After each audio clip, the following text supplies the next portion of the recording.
السلام علیکم قدرمنو خویندو ورونو، خدای دې وکړي چې ټول روغ جوړ او د صحت په جامو کې پټ اوسئ. قدرمنو خویندو ورونو، نننۍ موضوع مې تاسې ته د بدن د غړو په باره کې یا د دیا کوافه په باره کې چمتو کړې ده. هیله مند یم چې د درس تر پایه پورې را سره پاتې شئ او یو څه ترې زده کړئ، په خپل ورځني ژوند کې ترې استفاده وکړئ.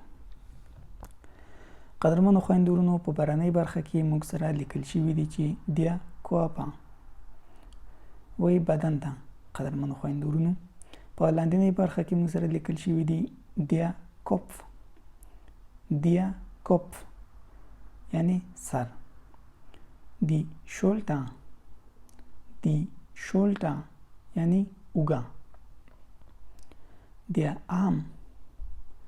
دیا آم وی مټ ته. قدرمنو خویندو ورونو، دیا فنګا. دیا فنګا وی ګوتې ته. دس ها. دس ها وی قدرمنو خویندو ورونو ویښتانو ته یا ویښته. دس اوګه.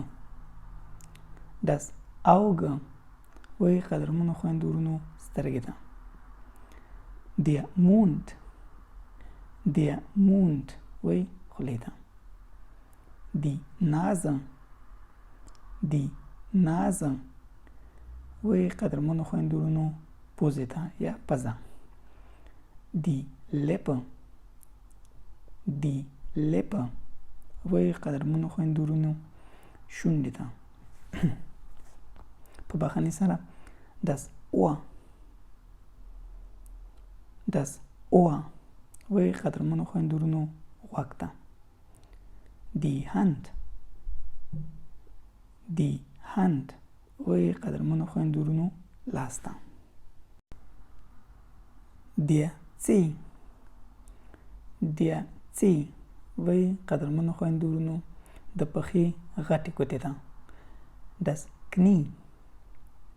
دس کنی وی زنګون ته. دیا نابل.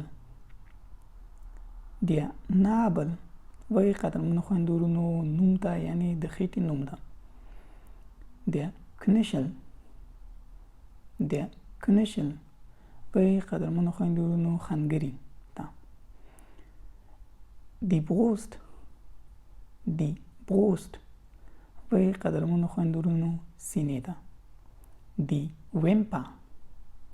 دی ویمپا وی باڼه بڼو ته. دیا البوګن.